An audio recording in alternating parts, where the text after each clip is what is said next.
You are listening to the IFH Podcast Network. For more amazing filmmaking and screenwriting podcasts, just go to ifhpodcastnetwork.com. Welcome to the Bulletproof Screenwriting Podcast, episode number 125. Storytelling is the most powerful way to put ideas into the world today. Robert McKee. Broadcasting from a dark, windowless room in Hollywood when we really should be working on that next draft. It's the Bulletproof Screenwriting Podcast, showing you the craft and business of screenwriting while teaching you how to make your screenplay bulletproof. And here's your host, Alex Ferrari. Welcome to another episode of the Bulletproof Screenwriting Podcast. I am your humble host, Alex Ferrari. Today's show is sponsored by Indie Film Hustle's Filmmaker Process. We provide filmmakers with professional services to get their films or series funded, finished, and distributed. Some of the services we offer are pitch deck creation, film budgets and schedules, domestic and international sales estimates, legal contract templates, consulting, post-production services, script coverage, professional trailer editing, poster design, film deliverables, and production payroll. To learn more, go to www.filmmakerprocess.com. Now, today's show is sponsored by Bulletproof Script Coverage. Now, unlike other script coverage services, Bulletproof Script Coverage actually focuses on the kind of project you are and the goals of the project you are. So we actually break it down by three categories: micro budget, indie film market, and studio film. There's no reason to get coverage from a reader that's used to reading tentpole movies when your movie's going to be done for $100,000. And we wanted to focus on that at Bulletproof Script Coverage. Our readers have worked with Marvel Studios, CAA, WME, NBC, HBO, Disney, Scott Free, Warner Brothers, The Blacklist, and many, many more. So if you need your screenplay or TV script covered by professional readers, head on over to covermyscreenplay.com. Well, guys, you are in for a treat today. I have on the show the legendary storytelling instructor, Robert McKee. Now, if you're not familiar with who Robert McKee is, he is the author of the best-selling book on story called, oddly enough, Story. He's also written two other books, Dialog, and his latest, Character. Now, if you guys saw the movie Adaptation with Nicolas Cage, written by Charlie Kaufman and directed by Spike Jonze, you might recognize Robert's essence, if you will. Brian Cox plays Robert McKee in Adaptation, and it was the first time I was really introduced to Robert, and I think in many ways introduced him to a whole new generation, because Robert McKee has been giving seminars on stories for decades now, and it was the seminar, storytelling, screenwriting seminar to go to in Hollywood, and his students are vast, including just epic giants in the screenwriting space like William Goldman and many more. And we really had a wonderful conversation about story, dialogue, and character. So without any further ado, please enjoy my conversation with Robert McKee. I'd like to welcome to the show Robert McKee. How are you doing, Robert? Very well, thank you. Thank you so much for coming on the show. I have been a fan of your work for quite some time. I've read your first two books, and I'm looking forward to reading your new one, which we'll talk about later, Character. But I was first introduced to your work in the film Adaptation, like so many screenwriters and filmmakers were. By the way, how was that whole process? I mean, it was a very odd request, I'm sure, that you got when you got that call. Well, it certainly was. My phone rang one day, and a producer named Ed Saxon calling from New York, and he said, "I am mightily embarrassed. This is a phone call I've dreaded. We've got this crazy screenwriter, Charlie Kaufman, and he has made you a character in his screenplay, and he has freely cribbed from your book and from your lectures, and he has no permission to do either, but we don't know what to do." So I said, "Well, send me a script, and I'll see what's going on." So they sent me a script, and I read it, and I saw immediately that he really needed my character. Mm-hmm. My character was essential to the film because he wanted my character to represent the imperatives of Hollywood, and that you have to do certain things certain ways, blah blah blah, and which is on one level nonsense. There are no such rules. There are principles and there's genre convention, but anyway.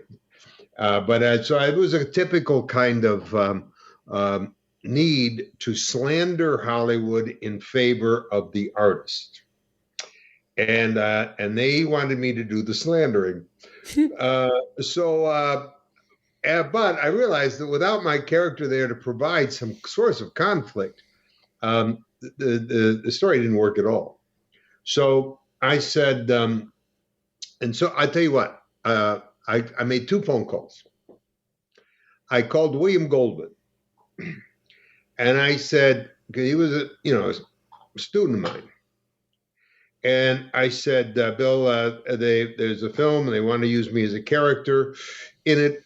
What do you think? And he said, don't do it. Don't do it. He said, it's Hollywood. And he said, they're out to get you. Don't do it. I said, yeah, but okay, but suppose I had casting rights. And he said, okay, who do you want? I said, well, let's say Gene Hackman. He said, okay. It'll be Gene Hackman with a big pink bow around his neck. If they want to get you, Bob, they're going to get you. Don't do it. So then I called my son.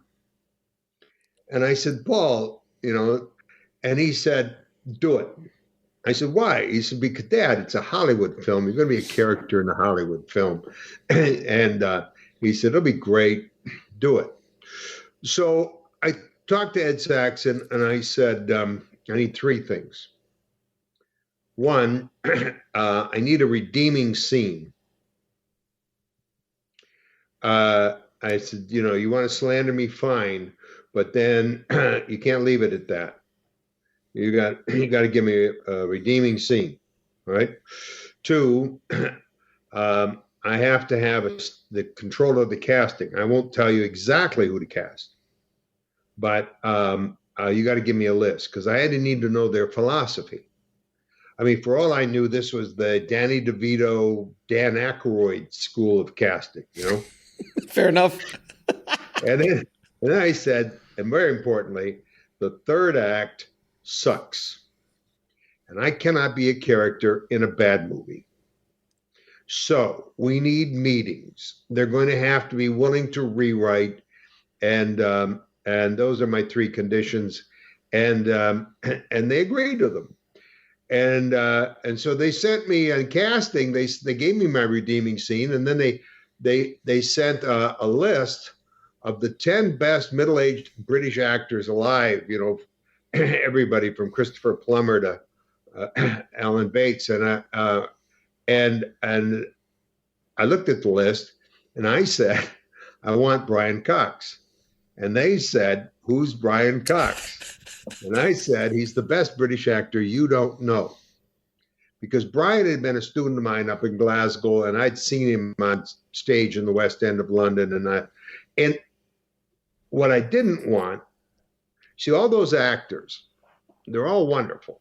But there's always, actors have this love me thing.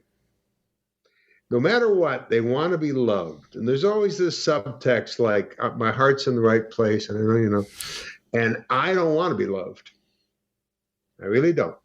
I want to be respected. I want to be understood. And I want to inspire people and educate. But I do not want a bunch of people following me around like a guru, right? Loving me, right?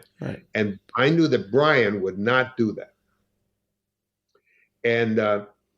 And then we had meetings and about the Act 3, and eventually it never got to a perfect Act 3, but it got to a point where I could sign off on it.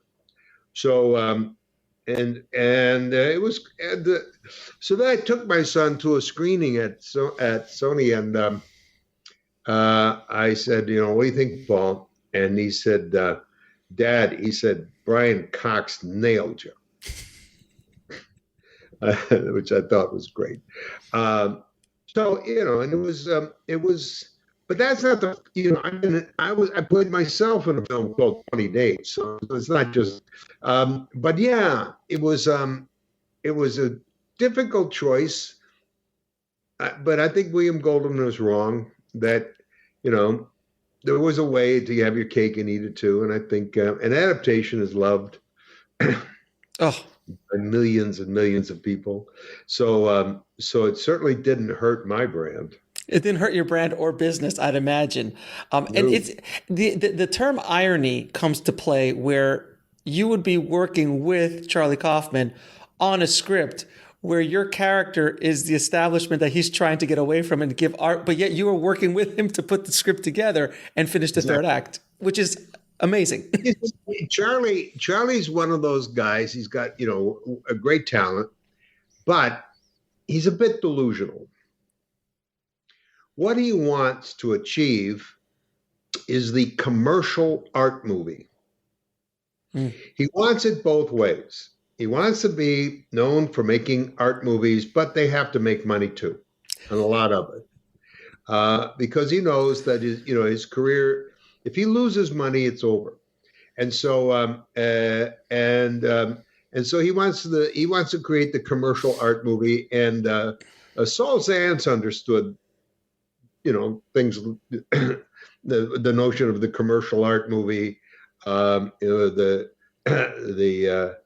English Patient and films like that.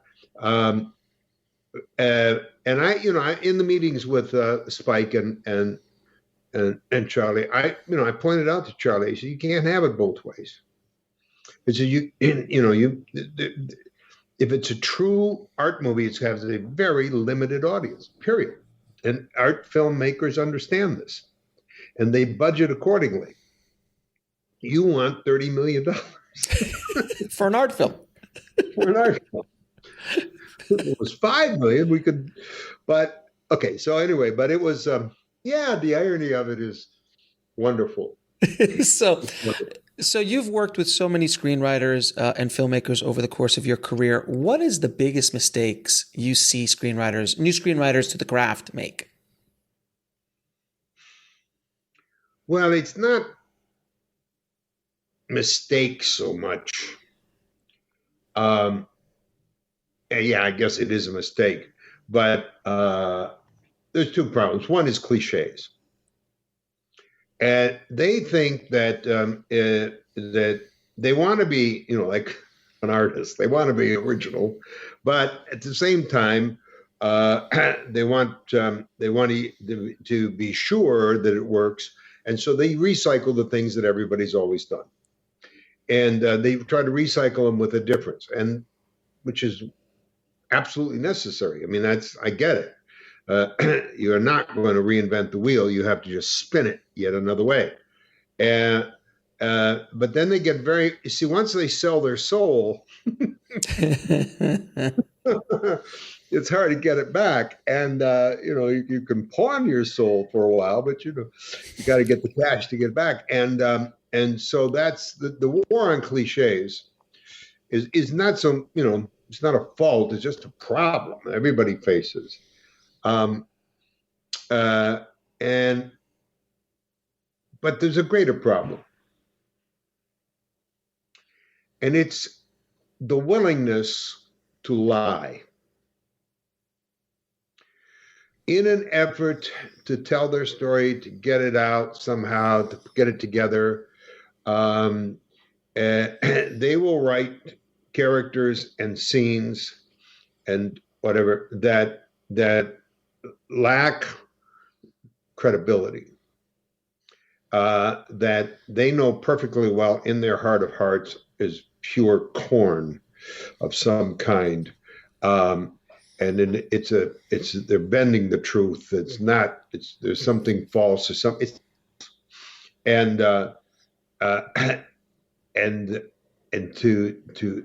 to get to something that is really profoundly honest, and it doesn't matter what the genre is, from action to comedy to an education plot, something very interior.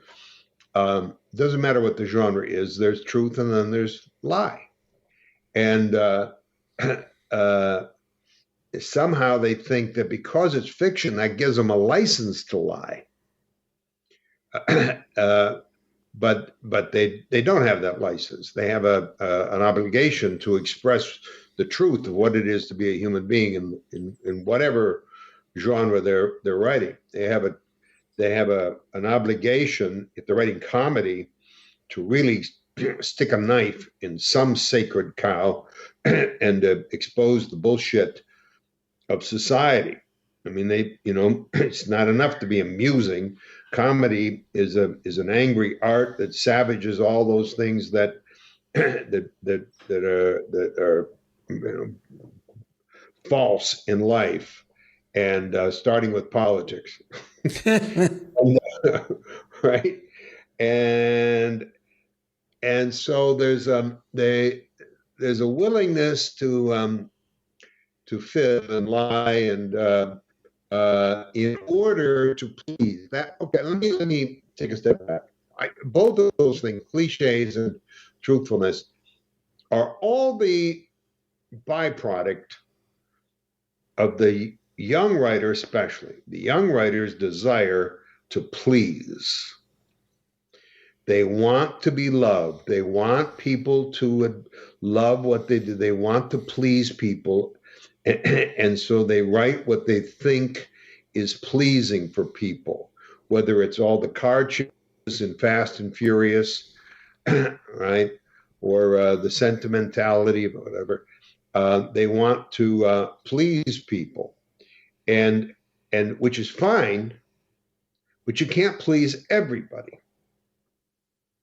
And so you're going to write for a certain mind, a certain audience, a certain mentality and an educational level and taste and whatnot, in a certain group of people that you know are out there that like you, and you can't please everybody. And so a film like, for example, Nomadland, mm-hmm. is certainly not trying to please. There's an audience for it that will get it and enjoy it and recognize this is a deep truth about our society and about human nature. But it's not going to have a mass audience, and because it will turn off more people than it will turn on.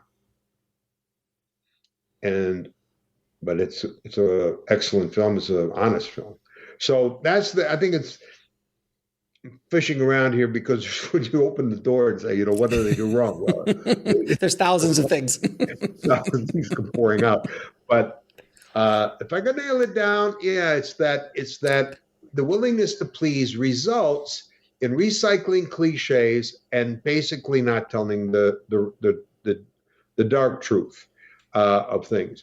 And so you have to be, it's tough. You have to be disciplined not to copy other people's success, but to write what you honestly believe to be the truth of the characters in the situation in the genre you choose, combination of genres, and be rigorous about that.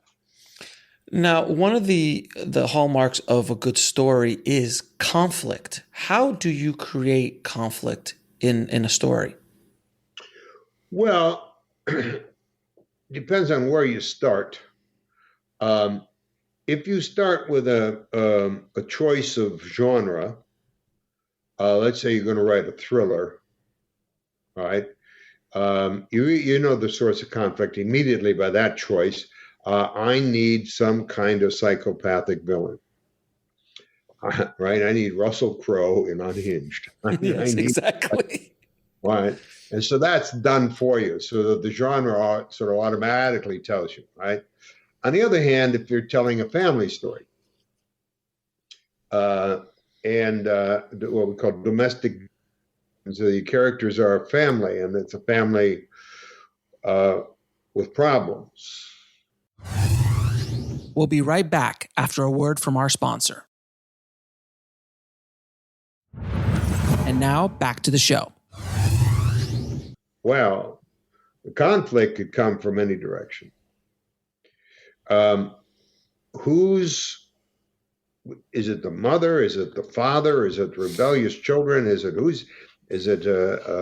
some older grandmother figure that's pulling people's strings and whatever? Given a family, what's wrong with this family? And so you have to figure out what is it, and is it social or psychological? Is it instinctive? Is it deliberate? You have to think your way through all of that, and so you start with a family. You create a little a cast, and then you ask the question, what's wrong with this family? And a million different things can be wrong in human nature inside of a family. That requires knowledge. You have to understand people. You have to understand the mother-daughter, mother-son, father-daughter, father-son relationships, and you need to dig into your own experience and ask yourself, what was wrong in my family? What do I believe to be the truth about families? And that the genre doesn't give you that answer. Mm-hmm. And so the answer will come from your depth of understanding of human nature, human relationships of a certain personal kind, in this case, or if you're writing comedy, as I was mentioned, the starting place of writing a comedy is to ask yourself, what is pissing me off? What in this world is pissing me off? Is it relationships? Is it men, women? Is it the social networks? Is it politics? Is it the military? Is it the church? What is it? What do I hate? What's pissing me off? Because the root of comedy is anger. The comic mind is an angry idealist. Comics are idealists who want the world to be perfect, or at least a hell of a lot better than it is. And when they look around the world, they see what a sorry, sick, wanting place it is. And they realize that they're complicit. They're part of it too. and so what's pissing me off then is it points them in a direction to an institution or behavior in society. I mean, like, take that great comedy series, Curb Your Enthusiasm. Mm-hmm.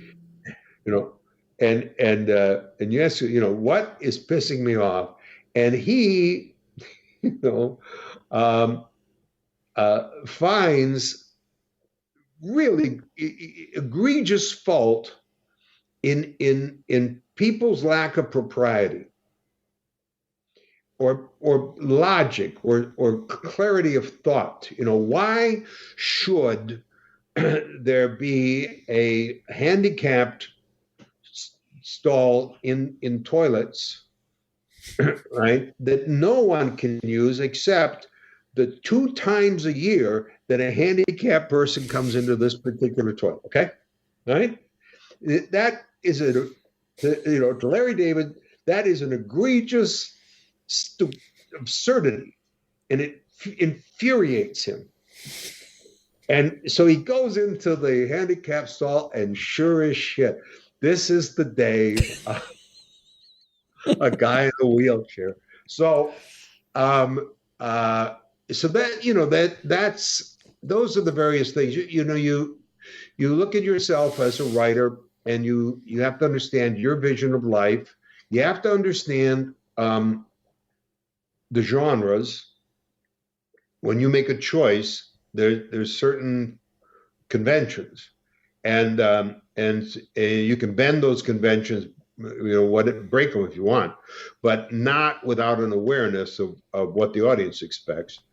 And so somehow, between picking the setting and the cast and the genre, and then looking inside of yourself like a comic would and asking what's pissing me off, you find your way. You find conflict, and and most importantly, that conflict has to be something you deeply believe in. Now, or you will do what we were talking about earlier. You will fall prey to cliches because you'll create false conflict, false antagonists, empty, cliched antagonisms, and like that. So it's a very important question.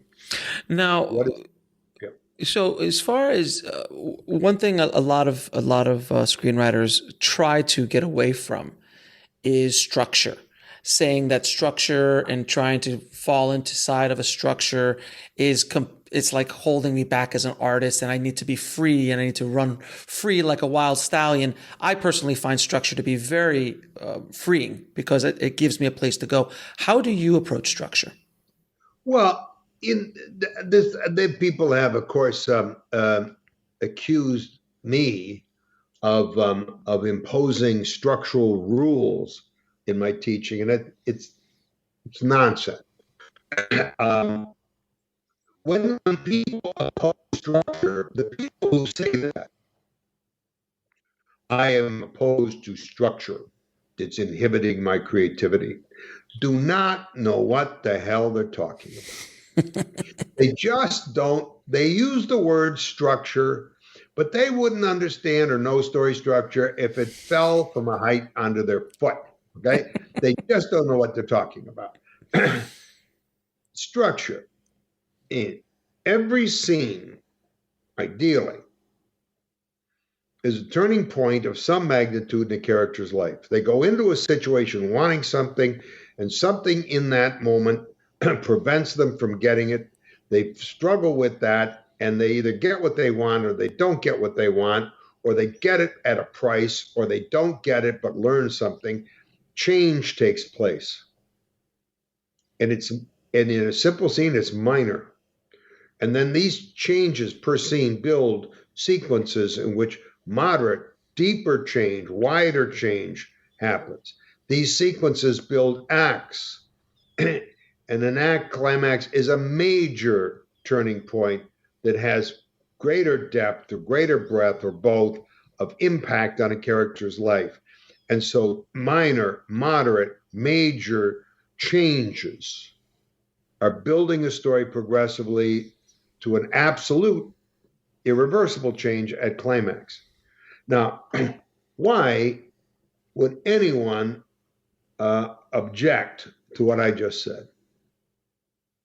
Why would anyone think that you cannot change, that you can create scenes in which nothing changes? And do that 3 scenes in a row, and people will not be walking out.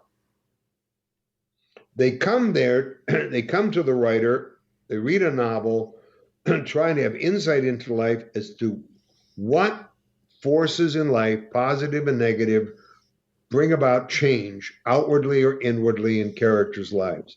I mean, that's why we go to the storyteller. And so why would you not want change? Or why would you want repetitious change? Right. Because the same change, degree of change that happens 3 times in a row, and we're bored. So, because it's not giving us what we want. It's not giving us the insight that into character that we want. And so people who say they're opposed to structure don't understand what structure is. They don't understand. It's a dynamic and a progression of minor, moderate, and major changes.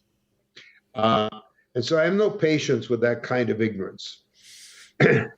Here, the people who say that are the very naive ignorant, really, people who think that if they just open up their imagination, a motion picture will flow out of it.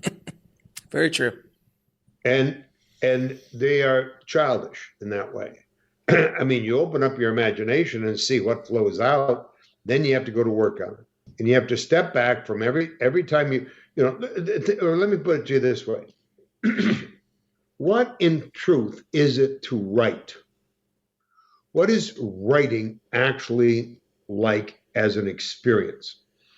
You open up your imagination, you have an idea for a character or two or three, and you write a page. Things happen. Action, reaction, dialogue. Okay? You write a page. That takes 20 minutes. Then what do? You read that page. And you critique it. Does this work? Would he say that? Would she act like that? Would this happen? Is there a better way to do this? Is this repetitious? Is there a hole? Does it make sense? You constantly critique what you've written. And you go back and you rewrite it. And then you read it again and you critique it again. And this goes on all day long. And so you go inside to create. You go outside to critique. You create, you critique, you create, and the quality of your critique that guides your rewriting is absolutely dependent on your understanding of the art form. So that you can make judgments. When you ask the question, does this work? You have to know what works and what doesn't work. And so on one level, everything you do is structure. It's structure to have a character say X and another character respond with Y. Mm-hmm. That's structure. Action, reaction, that the person who said X did not expect to hear Y. Right, exactly. And that's structure. That's a beat of action, reaction, and human behavior. That's structure. So, as I said, people who say this, say it out of amateur understanding of what the creativity, what the act of writing really is. And I whenever I've come up against that, when I say no, every movie has some sort of structure, or most movies, especially popular movies, have structure, and your definition of structure is wonderful. They always throw out Pulp Fiction, and I'm like, no, Pulp Fiction is an extremely structured film. Would you agree? I've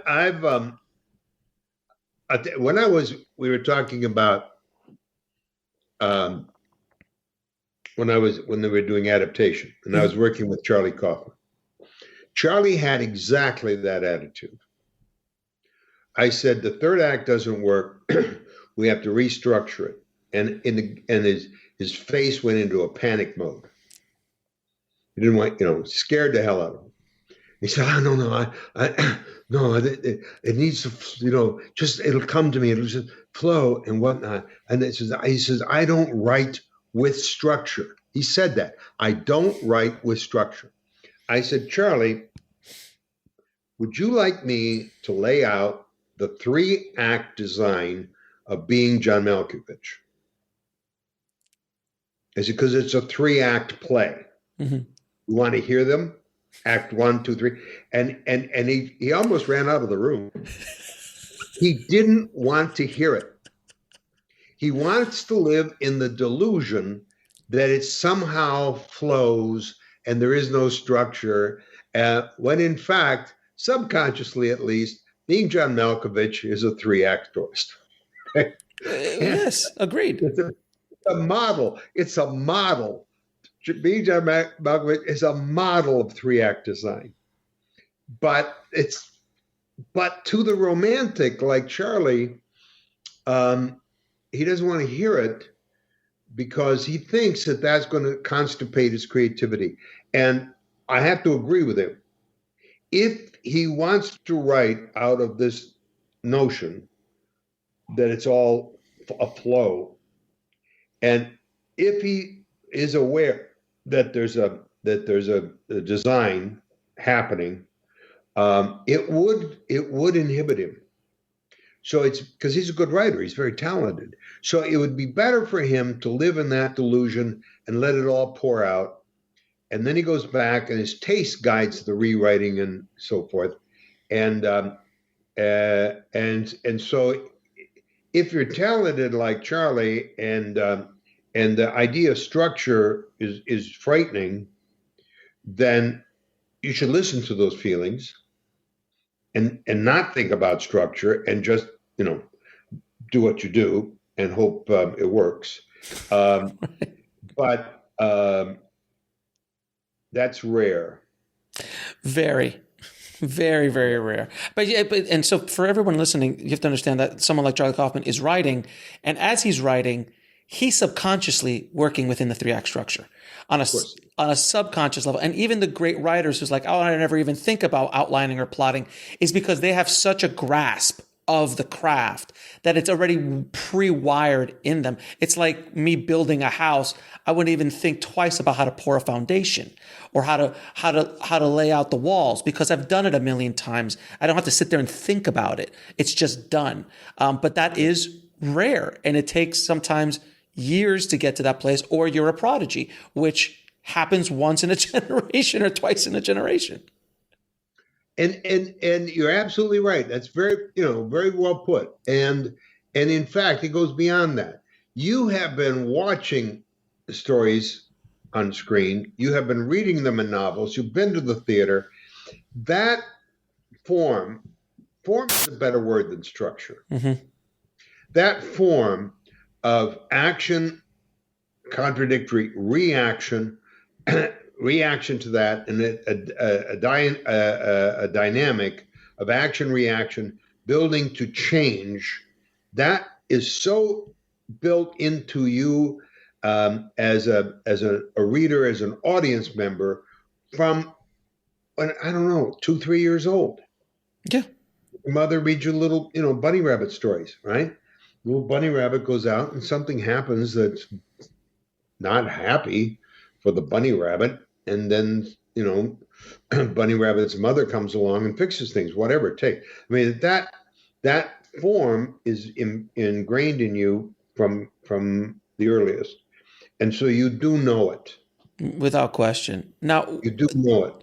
Dialogue is something that is you've wrote an entire book dedicated to dialogue. Obviously, your first book is story, but your second book is dialogue. What are the 3 functions of dialogue, in your opinion?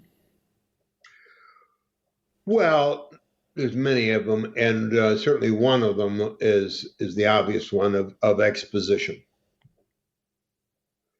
by various means. So, for example, it's simple. In writing dialogue, a character has a certain vocabulary. So, for example, you've done construction on houses, right? So I'm sure. Right? And so, how many different kinds of nails do you know? From spike to tack to whatever. Let's say 10. 10. Okay. Now, most people know 2, maybe. 1 nail and a screw, basically. That's all they know. Right. Okay. So if in their if a character in their dialogue uses the carpenter's terminology, and even metaphorically, calls something a 5-penny nail, right? The fact that he knows the difference between a 2-penny nail and a 5-penny, whatever it is exposition. It tells us something about the life of this character by the very words, the names of things that this character uses in their vocabulary helps us understand the whole life of this character. So if somebody grew up, around boats and they use nautical terminology, right? And so the language inside of the dialogue, all that, just the vocabulary alone, gives us exposition it tells us who is this character, what's their life been like, etc. Okay. We'll be right back after a word from our sponsor. And now back to the show. Then, at the same time, the character's talking about things that are happening or have happened. And when somebody says, you're not going to leave me again, we ought to instantly know she's already left him once at least before. Yeah, it says volumes with one word. Yeah, there's the word again. Right. So we have an insight into what their life has been like in this relationship. And so that's number one is exposition. And number two is action. When people speak, what they say is an action they take in order to get what they need and want in the moment. But underneath that is what they're really doing. And it's what, in the subtext, the action they take in the subtext is what's driving the scene. So when somebody says, I didn't expect that, right? What they're really doing, perhaps, depending, right, is attacking, criticizing the other person for doing something that's completely inappropriate. Mm-hmm. What they say is, I didn't expect you to say that. I didn't expect you to do that. I didn't expect that. But what that is a way of attacking another person for inappropriate behavior. And so it's right. And so the dialogue is the text by which people carry out actions, but underneath the dialogue is the true action. And that's based on a common sense understanding that people do not say out loud and do out loud what they're really thinking and feeling. Mm-hmm. They cannot, no matter how they try. When they're pouring their heart out and confessing to the worst things they've ever done, mm-hmm.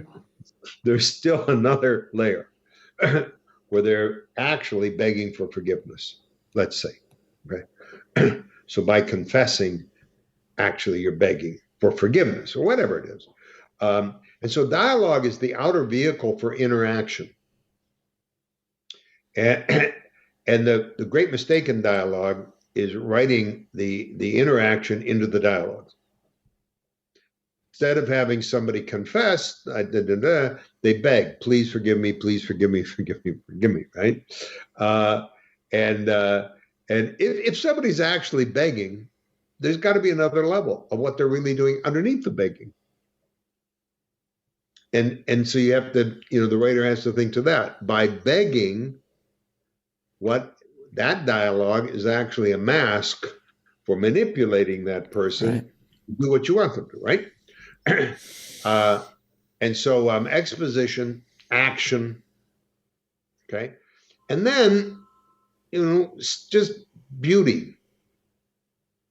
Just wonderful dialogue in character and all that, but a way of creating a surface that it draws us because we just love to see scenes where characters speak really well, mm-hmm. and they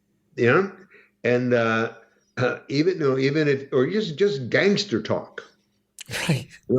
Just right. Good gangster talk. It's right. Yeah. When gangsters talk to each other and that kind of rap and that kind of right. That's a form of beauty. It's wonderful. It's pleasurable. Right. And so the dialogue ultimately ought to be pleasing, in a sense of kind of verbal spectacle. And so that's just three off the top of my head. functions, but there's much more. Right. And uh, I I'm sure like you, we all love wonderful, memorable, quotable dialogue.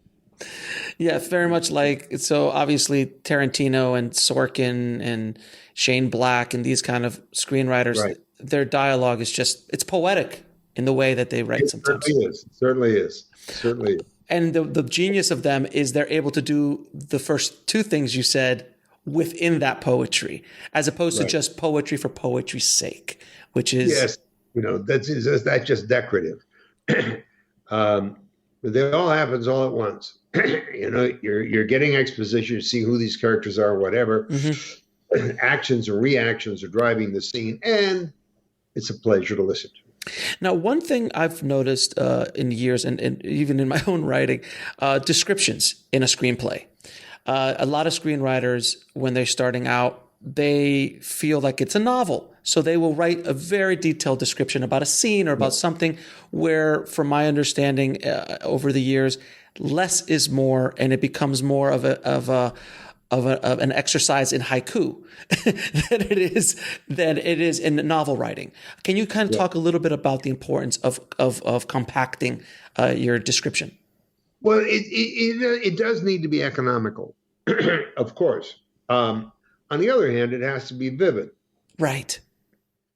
And that's, where does that balance strike? The ambition is to project a film into the reader's head, so that when they read their screenplay, they see a motion picture without camera directions, without smash cut to for transitions, and dolly on, and pull focus, whatever. Without all that nonsense. You got to use the language and description to create the effect of a motion picture. And ideally, you only use the master shots. You only the shots, the angles, the setups, camera setups that are absolutely necessary, and no more. You do not try to direct the film. And instead, you project a motion picture into the reader's head, and so you need to often in overwriting, and in fact, when it's not only overwritten but it's not vivid, it's because writers rely on adjectives and adverbs. Mm-hmm. And what they need is to know the names of things.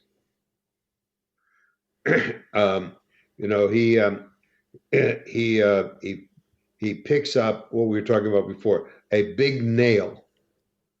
Well, big is an adjective. And so put an image in the reader's head. He picks up a spike. Spike is a vivid image.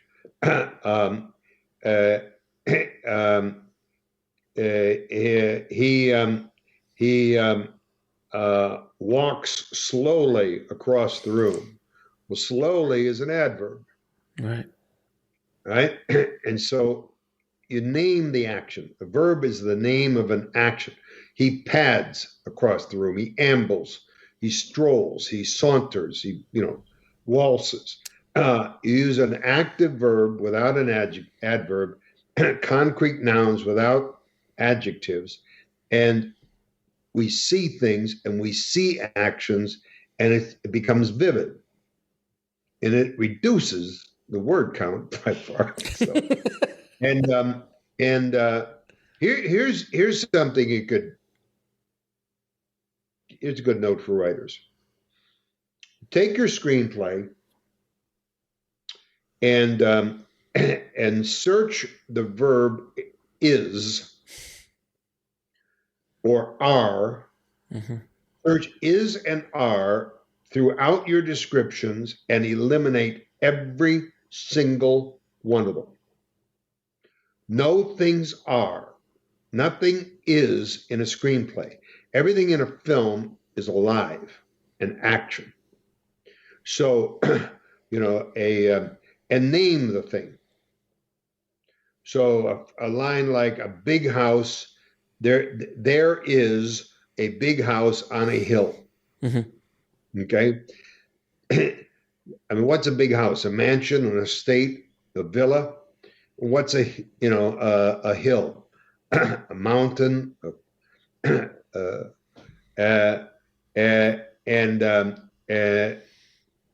turned it into a villa.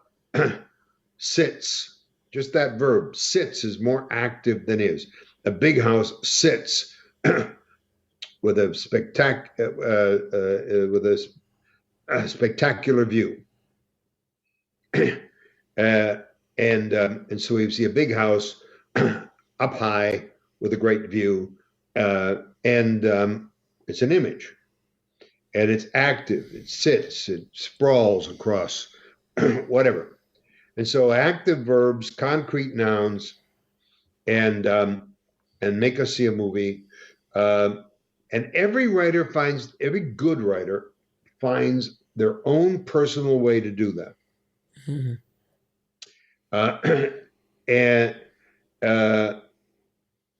Paddy Chayefsky wrote elaborate descriptions. Harold Pinter described nothing. He would just go interior kitchen, dialogue. Describe nothing. And because his attitude was, we all know what a kitchen looks like. And they'll probably play it in the garage anyway. So, but if they mess with my beats of action, reaction, and in dialogue, then they're in trouble. Okay, so every writer has to find their own way to accomplish the task of vividly projecting a motion picture in the imagination as you turn pages, make them see a movie. Now, your new book is called Character, and I wanted to ask you a couple questions in regards to character, because arguably, I always like to ask the question, do you start with plot or do you start with character? I always say to people, you don't like Indiana Jones's plots aren't nearly as memorable as Indiana Jones. James Bond's plots aren't as memorable as James Bond. Like I don't, you throw me the plot of Thunderball, I don't remember. I remember scenes, but I do remember James Bond. And that's what draws me back to his stories. So can you talk a little bit about the difference between roles and character? Well, a role is a generic term. And so hero is a role, villain is a role, victim is a role. Sidekick is a role. Goon is a role. Shopkeeper is a role. The role is a position in a cast, and defined by its relationship to other characters, and or a profession, like waiter, bus driver. Mm-hmm. And they're generic. A role is something waiting to be filled by a character. And so a character comes into a story to fulfill a certain role, but it's as I said, it's a generic to that genre. And so if you have a family, the roles are mother, father, children. Okay, those are roles. Characters are unique human beings who inhabit those roles, and there's a design of a cast such that the protagonist and the central character, that role, is the most complex character of all, and they are depending on the genre, they are the most dimensional character of all, and they are ideally they are the center of good. There's a positive human quality not in every way, certainly, but there's some quality within the complexity of that character with which we empathize. We recognize a shared humanity.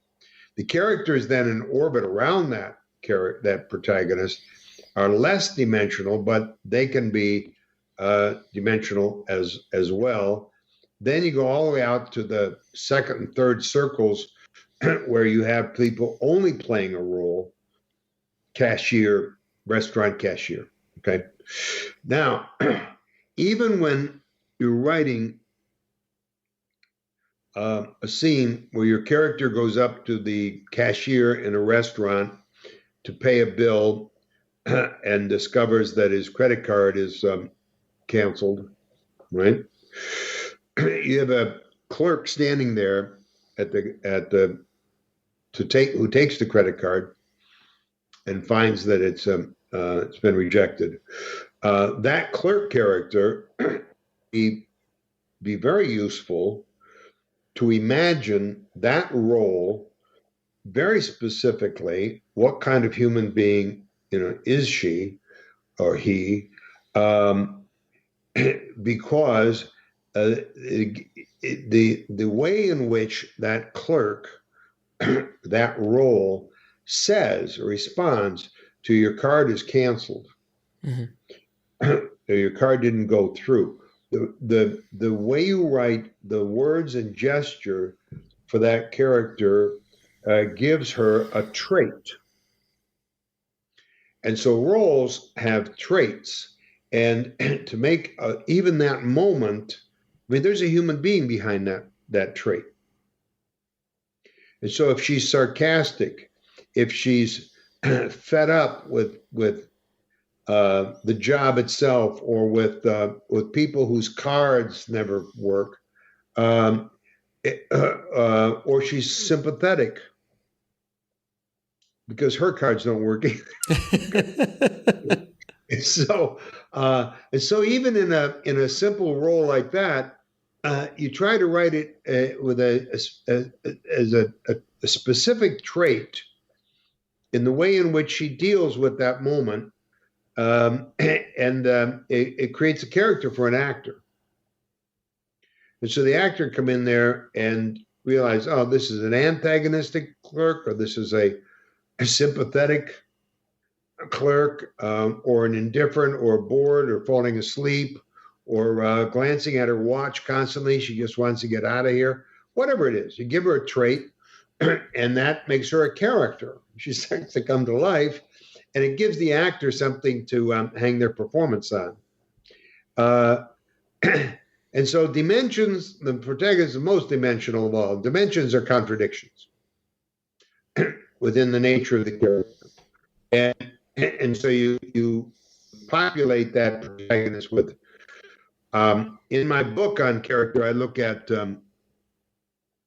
characters, everybody from Odysseus in Homer's Odyssey as an 8-dimensional character, all the way up to Tony Soprano as a 12-dimensional character, Walter White as a 16-dimensional character, and so the complexity of character today, given long-form television, especially, is becoming just astronomical, and then you have to give then every one of these dimensions. If the character is kind and cruel, okay? Sometimes they're kind, sometimes they're cruel. Therefore, you're going to need a cast of characters where the protagonist, when they meet character A, they treat them kindly. Character B, they treat with a slap or with cruelty. And so you need to design a cast around each other characters so that whenever any two characters meet, they bring out sides of their dimensionality or traits of behavior that no one else brings out of them. And so every single character is designed that whenever they encounter any other character, they bring out each other's qualities in ways that no other character does. And when you have when you have that kind of cast. We'll be right back after a word from our sponsor. And now back to the show. Where every single character services every other character and no redundancies. Every relationship is unique. Every relationship develops a different aspect or a different dimension. Then you have a fascinating group of people that creates a world that the audience can really dive into. Now, when characters behave toward each other in the same way, no matter who it is,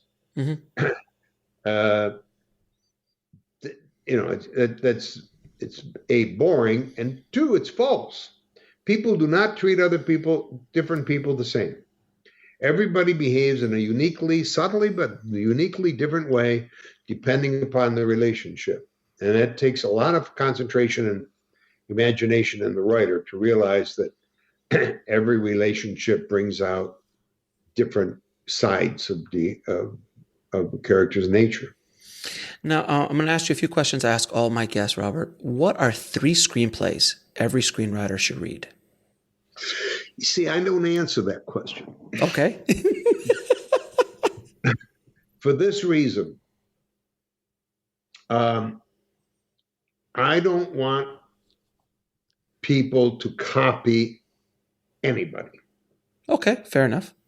And so if I say, if I name my favorites, like say Chinatown, people, then run to study Chinatown and emulate it.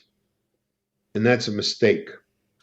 The really important question to ask people is, what's your favorite genre?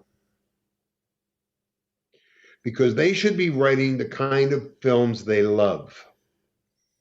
That's a good point. What I love, what are my favorites, may have nothing to do with their favorites.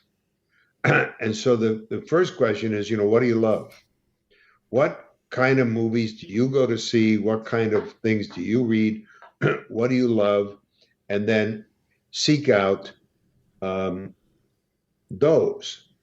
And the second thing is that if I name favorites, and they're pieces of perfection, okay?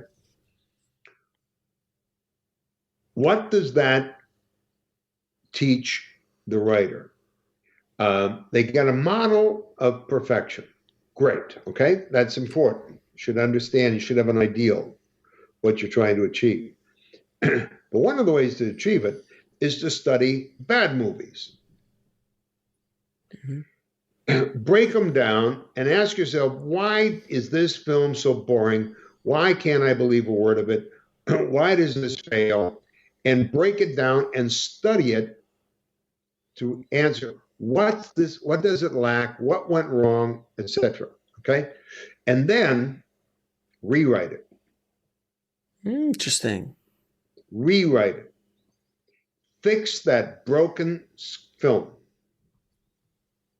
Because that's what you're going to do as a writer. Your first draft is going to suck. And you're going to go in and try to fix your broken script. Try to bring it to life, try to cut it, edit it, shape it, rewrite it, reinvent it. You're going to it over and over again, right? Having fixed broken films, not just one, but many, many, many. Take bad movies, study them, and make them work, is practice for what you're going to have to do with your own screenplay. Because it's not going to work in the beginning. It's going to need a lot of work to work. And so having rewritten bad films to make them work is a real learning experience. And so I say, study good films of your genre so that you have an ideal that you're trying to achieve. Rewrite the bad ones to teach yourself how to fix broken work. And So, and that's a personal choice. I can't say what that should be for those people. Fair Every enough. one of them loves whatever they love, which may or may not be what I love. Now, where can people find out more about you, and where can they purchase your new book, Character? Amazon. It's pretty much it. It's pretty much it nowadays, isn't it? Huh? It's pretty much it nowadays, isn't it? Amazon. Bookstores, I'm sure, are opening up. Mm-hmm. And if you love bookstores as I do, you can go to a bookstore and get it. But the most direct way, it'll be there on your porch the next morning. It's incredible what they do, what Amazon does. But I'm sure that the other Barnes and Nobles too, or whatever it is. But yeah, it's very simple. You just go to Amazon.com, right? Just write the word McKee, Mm-hmm. And it'll and pop up. up comes story, dialogue, and now character in hardcover, in an audio, and in Kindle, And everything else. And then how can people reach? And how can people learn more about you and what you offer? We go to McKeestory.com. McKeestory.com will take you to our website, and we have a upcoming. We've been doing webinars now for 1.5 years since the plague hit us, Mm-hmm. and they've been very successful. Very, very pleased with it. And in July, we're doing a series on action, Nice. on the action genre, and so these are every Tuesday, 3 Tuesdays in a row, and they're 2-hour events, 1.5 hours worth of lecture and a half hour of Q&A. Then on Thursday, I give an additional 2 hours of Q&A. Fantastic. And because I realized how important it is for people to get answers to things they're working on. So Tuesdays and Thursdays for 3 weeks in a row. There's 4 hours of material each week. And we will look at the action genre in depth with lots of illustrations and examples and whatnot. And I love giving these action webinars. It's a favorite of mine, action. I love a good action movie is hard to come by nowadays. So I appreciate it. Robert, thank you so much for taking the time to talk to my audience. And I appreciate all the work that you have done over the years and helped so many screenwriters as well. So thank you so much for everything you do. It was a lovely chat. Great chat. Nice talking to you. I want to thank Robert so much for coming on the show and dropping his knowledge bombs on the tribe today. Thank you so much, Robert. If you want to get links to anything we spoke about in this episode, including Robert's new book, Character, head over to the show notes at bulletproofscreenwriting.tv/125. And guys, don't forget, if you're looking to package your screenplay and try to get investors to produce your screenplay, the services over at filmmakerprocess.com can really help you create pitch decks, sales estimates, a budget and schedule, and so much more. So just head over to filmmakerprocess.com. Thank you again for listening, guys. As always, keep on writing no matter what. I'll talk to you soon. Thanks for listening to the Bulletproof Screenwriting Podcast at bulletproofscreenwriting.tv.